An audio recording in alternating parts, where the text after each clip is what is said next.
pernah punya temen yang dia udah berprestasi, dia juga cantik, lulusan luar negeri, tapi gak pede. Itu ternyata karena pacarnya tuh suka ngebanding-bandingin dia sama mantannya. Jangan terlalu berharap ya dengan apresiasi orang lain. Ini juga salah satu penyakit nih menurut aku. Yang bikin greget tuh, kita tuh terlalu sibuk mikirin apa yang dipikirin orang lain. Hai guys, welcome. Selamat datang di Oddly Debbie, podcast di Spotify yang sekarang masuk ke YouTube juga. Pernah gak sih kamu merasa inferior? Merasa diri lebih kecil dibanding orang lain? Kalau kamu misalnya ketemu orang yang lebih senior, lebih cantik, lebih keren, yang kelihatannya tuh lebih udah jadi, kamu tuh langsung jadi ciut gitu.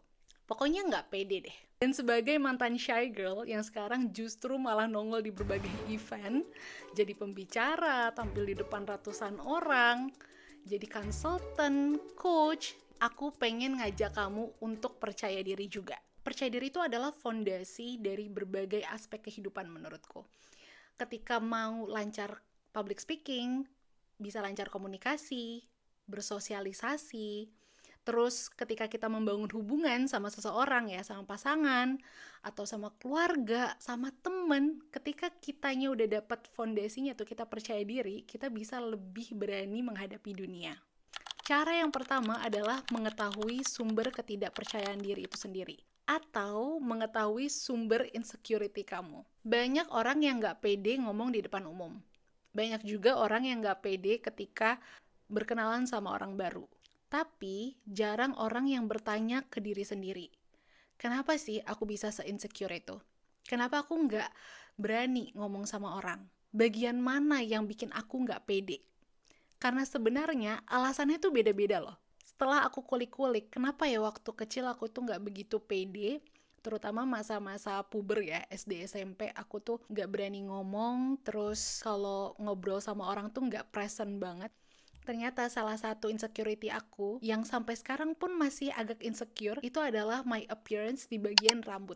Rambut natural aku itu kriwil keriting yang agak susah diatur gitu. Dan beneran aku nggak pede banget, walaupun banyak orang yang bilang, rambut kamu cantik kok, rambut kamu bagus, tapi tetap aja aku merasa kayak ada yang kurang. Ternyata satu insecurity nih, rambut aku aja itu bisa efeknya tuh kemana-mana, melebar gitu. Aku jadi nggak pede sama diriku, ketika ngobrol aku nggak present, yang aku pikirin bukan topik obrolannya, malah kebanyakan mikir, ini orang seneng gak ya ngeliat aku? Ini orang terganggu gak ya dengan rambutku? Jadi aku malah sibuk mikir.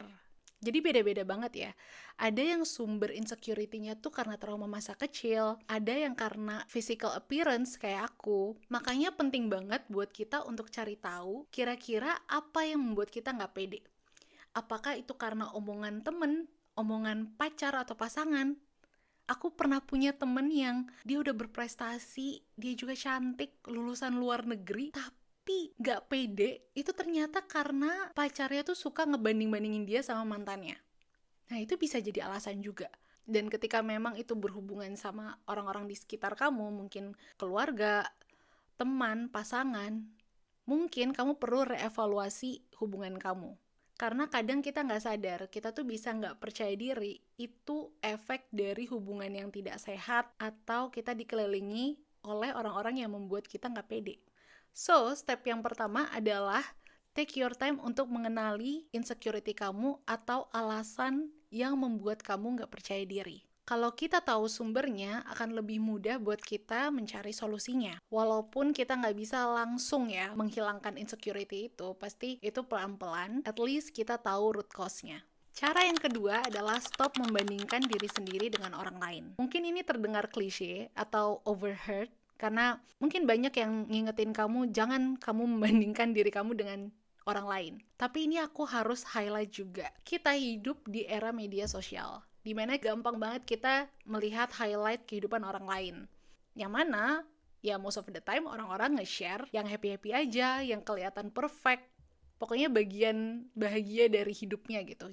Jarang dari mereka, bahkan aku membagikan cerita-cerita sedihnya dari kehidupan tuh ya jarang. Pas pertama kali kerja, aku kebetulan langsung masuk ke posisi yang oke banget, yang mana aku langsung dapet tim sekitar 10-12 orang, dan langsung reporting ke director yang top levelnya.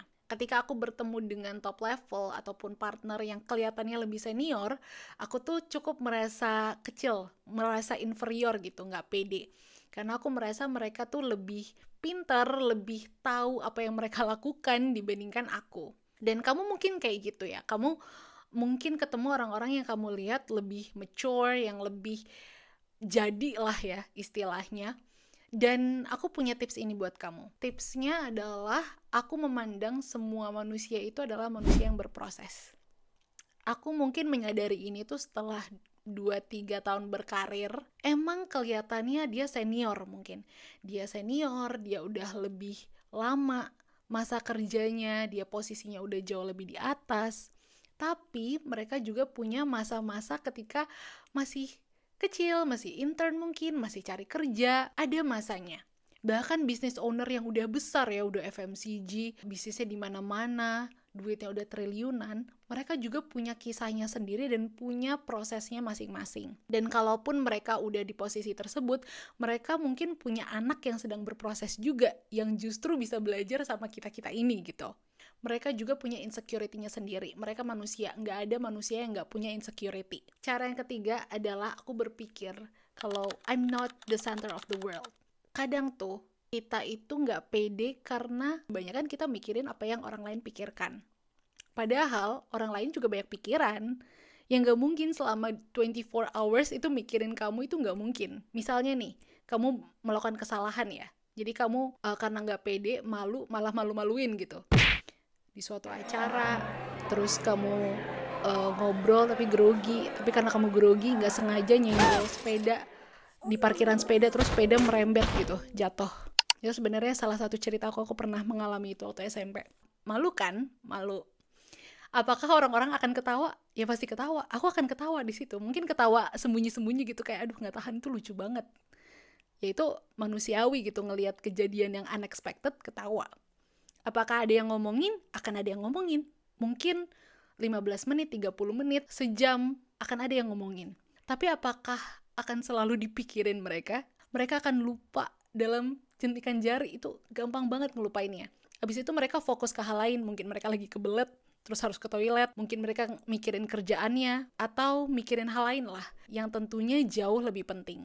Yang bikin greget tuh, kita tuh terlalu sibuk mikirin apa yang dipikirin orang lain. Dan ini memang kalimat tamparan yang cukup jos menurut aku. Hal-hal di dunia ini tuh nggak cuma tentang kamu.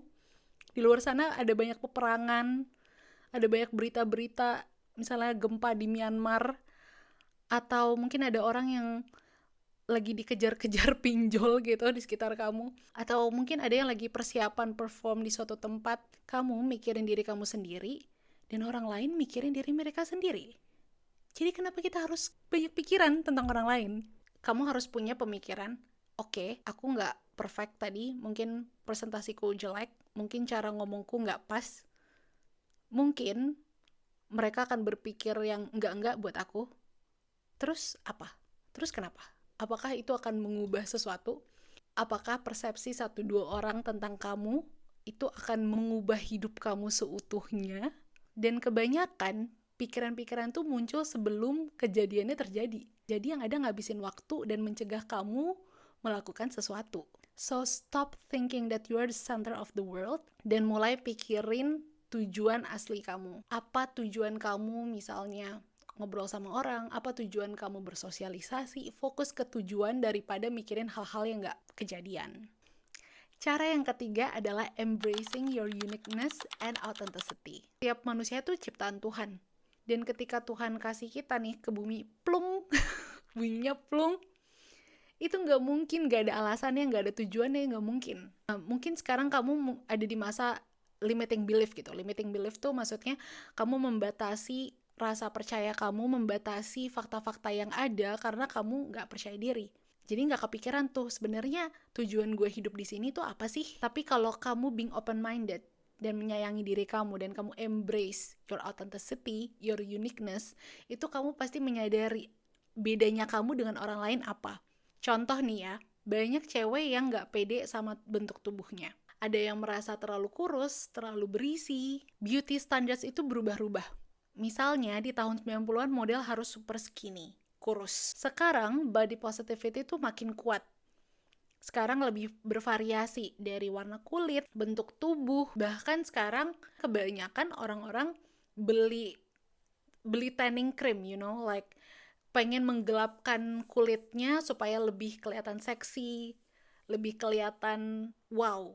Orang makin sadar kalau berbagai jenis bentuk tubuh, entah itu kurus, berisi, rambutnya bentuknya seperti apa, ya mereka cantik apa adanya. Jadi daripada mikirin kelebihan orang lain, kamu coba take your time deh untuk mikirin keunikan kamu, apa yang berbeda dari diri kamu, dan gimana kamu bisa ambil positifnya dari itu. Misalnya kamu punya ketawa yang khas gitu kan, ketawa yang kata orang tuh mengganggu, tapi karena kamu pede, kamu yakin itu keunikan kamu, ya kamu lanjutin itu ketawa lucu kamu. Banyak loh komedian yang akhirnya terkenal tuh karena jenis ketawanya yang berbeda. Bukannya itu menjatuhkan mereka, tapi itu membuat mereka jadi seseorang. Misalnya kamu nggak terlalu jago ngobrol, tapi kamu jagonya nulis, ya kamu fokus ke situ. Semua hal-hal itu membuat diri kamu spesial. Cara yang terakhir adalah manage ekspektasi kamu ke diri kamu sendiri. We are our biggest critics. Dibanding orang-orang lain, kamu yang paling jago mengkritik diri kamu sendiri. Rasa insecure, rasa nggak percaya diri, itu juga sering muncul ketika kamu tuh punya ekspektasi yang terlalu tinggi untuk diri kamu sendiri. Misalnya nih, kamu pengen jago ngomong, jago public speaking, jago ngomong di depan banyak orang, terus kamu udah ngestandarin diri kamu, aku harus jadi speaker kayak speaker-speaker di TEDx. Udah tinggi gitu, padahal ini masih baru masa-masa belajar, ya itu jatuhnya malah bikin kamu insecure dan stres, karena kamu masih belajar di awal, udah membandingkan diri kamu dengan speaker profesional. Untuk bisa lebih pede, kamu harus bisa set ekspektasi itu pelan-pelan, sedikit demi sedikit, tapi membuat kamu berprogres.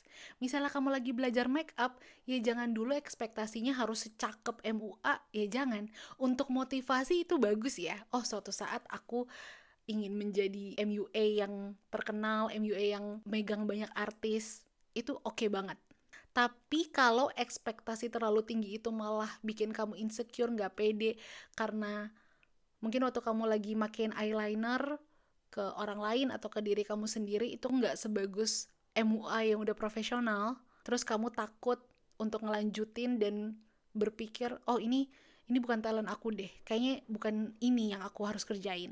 Nah, itu justru yang bikin kamu insecure. Fokus ke progress. Hari ini masih gugup, masih takut ngomong di depan umum, gak apa-apa, besok coba lagi. Misalnya kamu belum berhasil buat pitch make up, gak apa-apa, besok latihan lagi. Gak harus sebagus ekspektasi yang kamu pikirkan dulu. Ekspektasi terlalu tinggi ke diri sendiri, itu bikin kita malah jadi perfeksionis, yang justru nggak baik banget buat diri kita sendiri. Kalau misalnya aku nunggu diri aku perfect dulu nih, buat konten YouTube terus upload, mungkin aku nggak akan notice kalau ternyata banyak juga ya orang yang mau nonton YouTube aku. Pasti aku sibuk harus beli kamera yang terbaik, harus jadi secakep mungkin, harus perfect dulu skripnya dan lain sebagainya. Tapi aku nggak nunggu perfect dulu. Kita nggak harus jadi orang yang sempurna dulu untuk bisa percaya diri. Yang penting itu adalah berproses dan terus mengapresiasi diri sendiri. Jangan terlalu berharap ya dengan apresiasi orang lain. Ini juga salah satu penyakit nih menurut aku. Karena kita masih afirmasi oriented, kita percaya dirinya tuh berdasarkan apakah ada orang yang muji aku atau enggak. Jangan kayak gitu. Kamu harus rely on yourself. Kamu harus bisa mengapresiasi diri sendiri. Karena kemajuan diri kamu, rasa percaya diri kamu, untungnya tuh di kamu, bukan orang lain. Confidence itu bukan tentang jadi yang terbaik, tapi gimana kita merasa cukup dan bisa mengapresiasi diri kita sendiri di setiap tahap perjalanan kita. Nah, aku pengen tahu dari berbagai cara yang aku share, kira-kira mana yang paling relevan dan relate sama kamu? Atau kamu punya pengalaman build your confidence sendiri? Komen di bawah ya, aku bakal baca satu-satu dan kita bakal ngobrol lebih lanjut di kolom komentar. Thank you guys for listening to Outly Debbie, sampai ketemu di voicemail selanjutnya. Thank you, bye-bye!